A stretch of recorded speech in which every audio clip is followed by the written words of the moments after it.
تو بس ایسے میں جب سفیانی خروج کرے گا اور مدینے کو تباہ کرنے کے لیے 12,000 کا لشکر لے کر جائے گا، یہاں تک کہ مسجد نبوی کے صحن میں گھوڑے باندھے جائیں گے، روزوں کو گرا دیا جائے گا، بے ادبی ہوگی، عورتوں کی بے حرمتی ہوگی۔ سفیانی کا جب 12,000 کا لشکر عاشور کے دن واپس آ رہا ہوگا تو مکے میں خبر آئے گی کہ سفیانی کا 12,000 کا لشکر زمین میں دھنس گیا ہے۔ یہ سرکار کے ظہور کی سب سے بڑی نشانی ہوگی۔ 12,000 کا لشکر زمین پھٹے گی اور لشکر دھنس جائے گا، اور اس لشکر میں صرف 2 بھائی بچیں گے، اور وہ 2 بھائی جو بچیں گے ان کا چہرہ بھی پھر جائے گا، مطلب فرشتہ ضرب مارے گا۔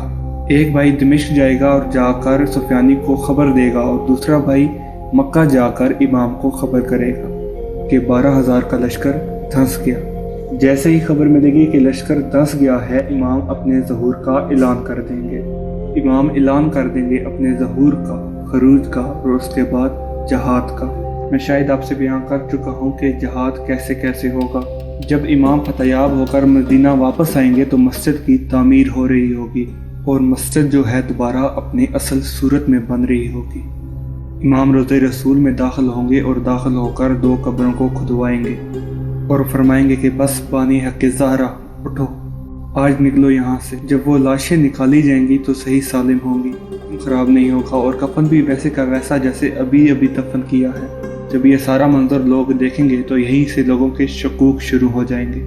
یہ تو معجزہ ہے، ہم کیا کر رہے تھے، یہ کیا نظر آیا؟ جبکہ امام اس وقت خاموش ہوں گے۔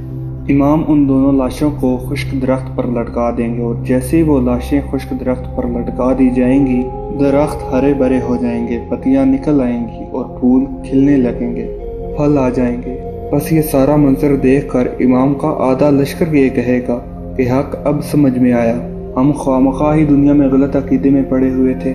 یہ تو معجزہ ہے جسے لوگ معجزہ کہہ رہے ہوں گے۔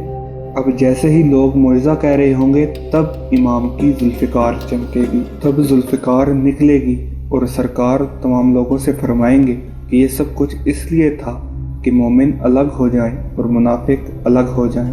حیران کن امر ہے کہ وہ لوگ سرکار کے لشکر میں بھی شامل ہیں، دعوے بھی کیے ہیں اور ساتھ امام کے چل بھی رہے ہیں، مگر سرکار کے حکم پر دل و دماغ میں شک کرتے ہیں۔ بس سرکار فرمائیں گے کہ یہ سب کچھ اس لیے تھا کہ مومن الگ ہو جائیں اور منافق الگ ہو جائیں۔ کہ جب ذوالفقار نکلے گی تو امام کہیں گے کہ دیکھو اب تمہارے قتل کا وقت آ گیا ہے۔ جیسے ہی تازیانہ نکالیں گے، تازیانہ کی ضرب لگائیں گے تو وہ دونوں جو درختوں پر لٹکے ہوں گے اپنی آنکھیں کھول دیں گے، سرکار کو دیکھیں گے، اور جیسے ہی سرکار کو دیکھیں گے سرکار فرمائیں گے معلوم ہے کس بات کی سزا ہے۔ امام زمانہ فرمائیں گے کہ معلوم ہے کس بات کی سزا ہے۔ ہاں بیٹا سزا دے گا جو ظلم دادی پہ ہوا ہے، اس لیے تو امام کا نام منصور ہے۔ سرکار پوچھیں گے تمہیں حیا نہیں آئی کیا کہ کائنات کی صدیقہ کو دربار میں بلا کر کھڑا رکھنے کی؟ تم نے کیا سمجھا تھا کہ میری دادی بے وارث ہیں؟ میں ان کا انتقام لینے کے لیے آیا ہوں۔ سن لو، دیکھ لو، میں ہی مہدی الزمان ہوں، میں ہی اپنی جدہ کا حق لینے آیا ہوں، میں ہی وہ زمانے میں حجت خدا ہوں جو اپنے جد کا، اپنے اجداد کا بدلہ لے گا۔ سنو، تم نے اس مقدر عصمت کو بھرے دربار میں جھٹلایا جس کے دروازے پہ رسول معظم انما کی آیت پڑھا کرتے تھے۔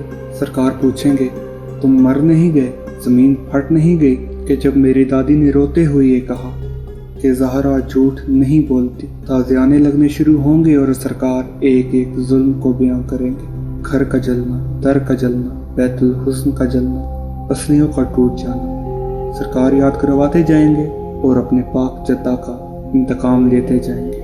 جب آخری وقت تھا تو رسول معظم نے کہا تھا سیدہ کیا آپ اس بات پر خوش نہیں کہ علی آپ کے شوہر ہیں؟ کیا اس بات پر خوش نہیں کہ حسن و حسین آپ کے بیٹے ہیں؟ تو سیدہ نے فرمایا یا رسول اللہ یہ میری عین خوش قسمتی ہے، مگر خاموشی سے سر جھکائے ہوئے سرکار نعمتوں کو گنواتے گئے اور پوچھتے گئے کہ سیدہ خوش نہیں ہو؟ سیدہ فرماتی گئی کہ بابا خوش ہو، مگر سر کو جھکائے رکھی۔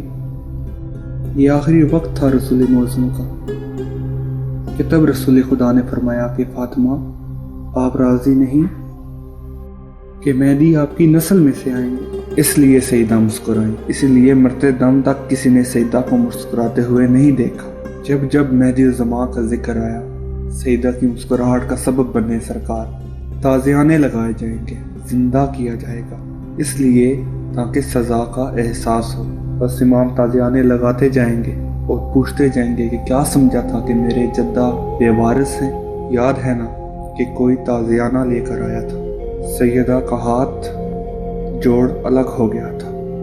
اس کے بعد ان لاشوں کو جلا دیا جائے گا اور راکھ ہوا میں اڑا دی جائے گی۔ پھر ہر دشمن اہل بیت کو زندہ کیا جائے گا، زندہ کر کے ان کو سزا دی جائے گی۔